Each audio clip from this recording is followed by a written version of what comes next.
Eu sou o acadêmico Sérgio Ricardo Ferreira e estarei fazendo a apresentação do trabalho de conclusão de curso apresentado ao curso de Engenharia Civil do Centro Universitário de Maringá, Unicesumar. O tema do trabalho é Casas Populares em Conjunto Habitacional.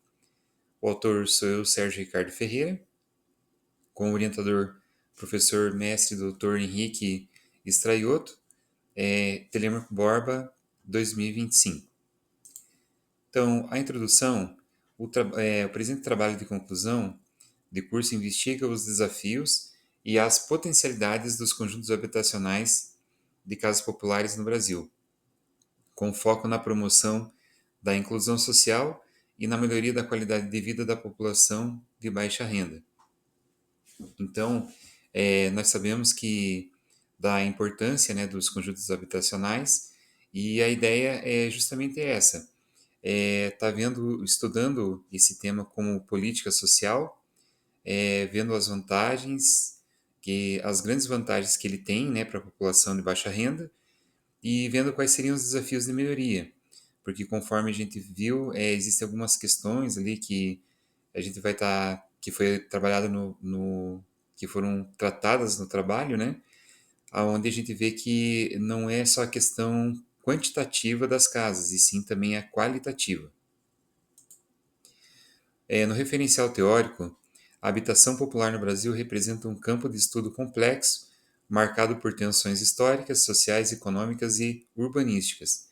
Segundo Bondoc, 1998, a política habitacional brasileira surgiu articulada com o processo de industrialização e urbanização acelerada, que geraram um crescimento desordenado e aprofundaram desigualdades socioespaciais.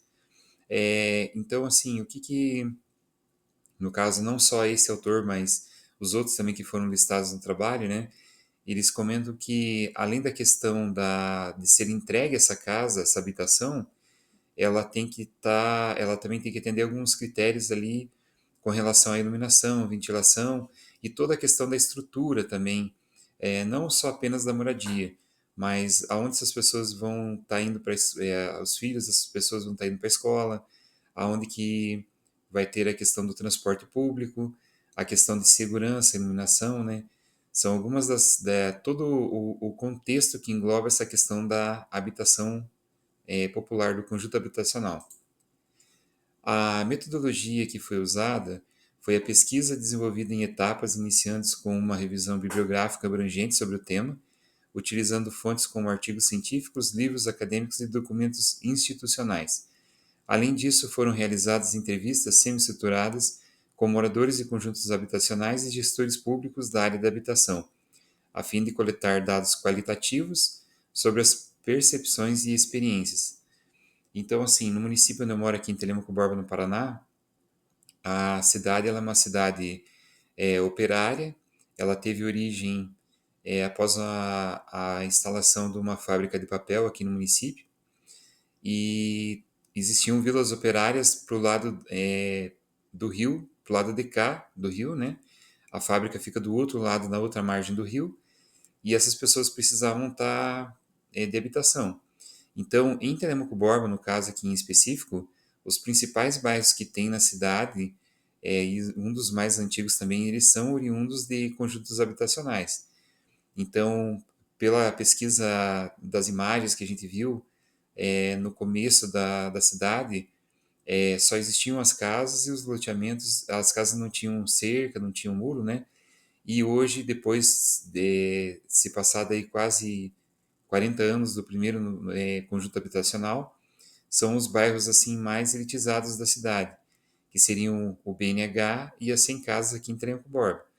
Então, assim, realmente o conjunto habitacional, o que ele trouxe? Trouxe urbanidade para a cidade, com ruas planejadas, avenidas, né, nesses bairros, e conseguiu estar organizando.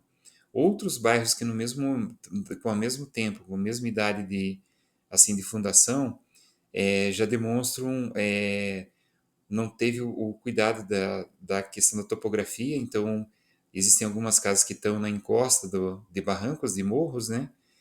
E também não tem, as ruas também não são bem definidas. Também não existem nesses bairros que não tiveram essa urbanização. praças e áreas de lazer, de convivência, né, do pessoal, diferente do núcleo. O núcleo habitacional ele já teve, né? Então, nesse caso, ele surtiu um efeito muito positivo. Resultados e discussões.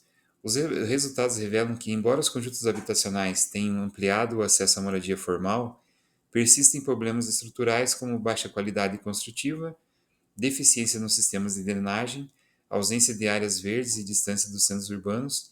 Muitos moradores relataram dificuldades com transporte público, segurança, iluminação e falta de equipamentos sociais, como escola, posto de saúde e espaços de lazer.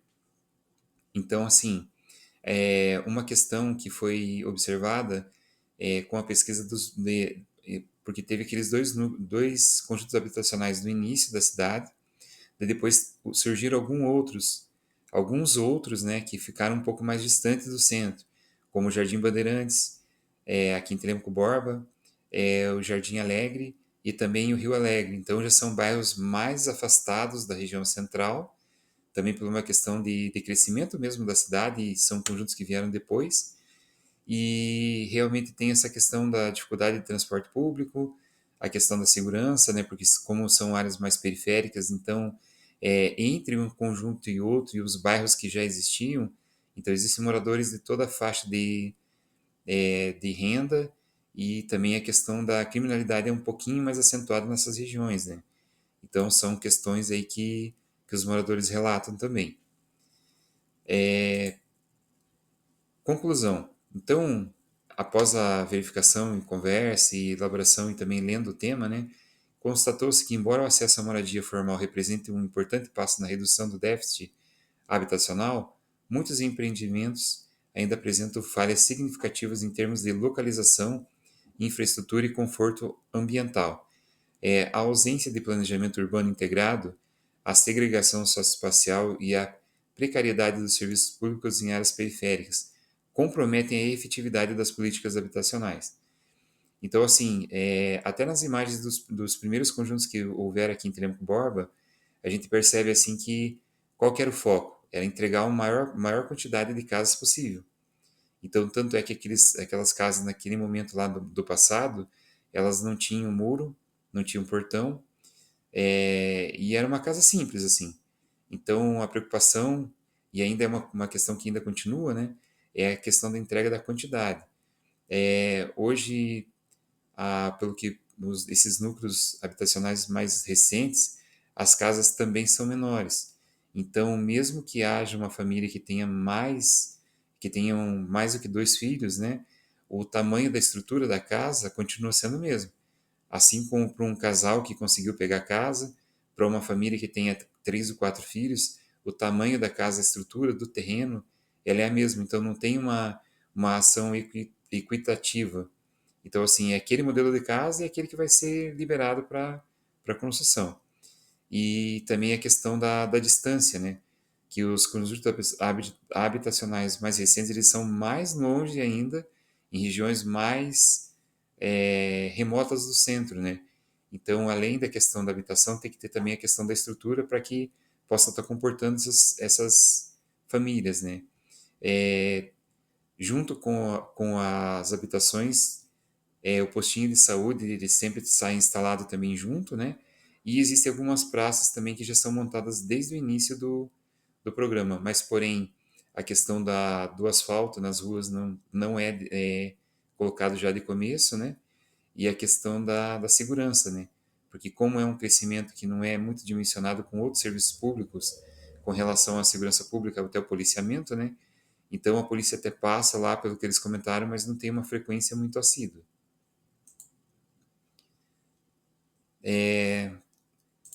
As referências que são usadas no trabalho, então são os autores ali, é o Bonduque, né? Bonduque, a Nabil Bonduque, Adalberto Cardoso e Marta Arete. Também tem a Maria de Lourdes Pinto Machado Costa, o Henri Lefebvre, Hermínia Maricato, Raquel Rolinck, Ignace Seixas, e também os sites ali